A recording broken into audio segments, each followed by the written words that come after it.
বাগেরহাটে গ্রীষ্মকালীন শসার ফলন বিপর্যয়ে দিশেহারা শতাধিক কৃষক। তাদের অভিযোগ, ভেজাল বা ভুল জাতের বীজ সরবরাহের কারণে গাছে ফল ধরছে না। ক্ষতিগ্রস্তদের সঠিক জাত নির্বাচন করে তারপর চাষাবাদের পরামর্শ দিচ্ছে কৃষি বিভাগ। জামাল হোসেন বাপ্পার পাঠানো তথ্যচিত্রে ডেস্ক রিপোর্ট। সবুজে ঘেরা মাচা, লতাপাতা আর ফুলে ভরে আছে পুরো ক্ষেত। দূর থেকে দেখলে মনে হবে বাম্পার ফলনের অপেক্ষায় শসার বাগান, কিন্তু কাছে গেলেই ধরা পড়ে ভিন্ন চিত্র। ফুল আছে, গাছ আছে, অথচ নেই কাঙ্ক্ষিত শসা। যে জমি থেকে একসময় প্রতি সপ্তাহে মিলত মনে মন শসা, এখন সেখানে মিলছে মাত্র 15 থেকে 20 কেজি।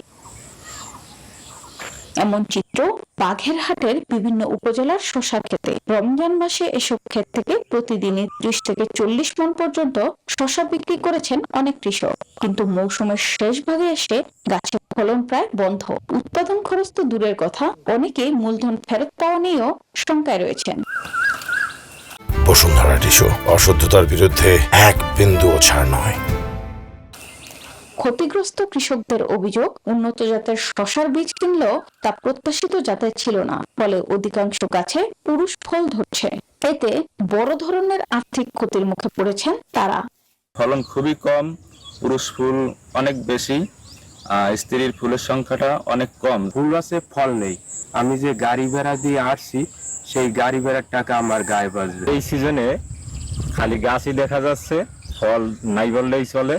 তবে এসব অভিযোগ পুরোপুরি মানতে নারাজ কৃষি বিভাগ। তাদের দাবি, কৃষক নিজস্ব পছন্দে বা উপযুক্ত যাচাই ছাড়া ভিন্ন জাতের বীজ ব্যবহার করায় ফলন কমেছে।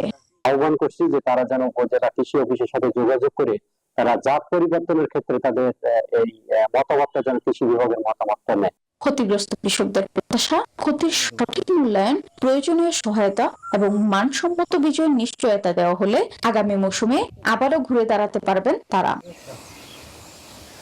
Desk report, news 24।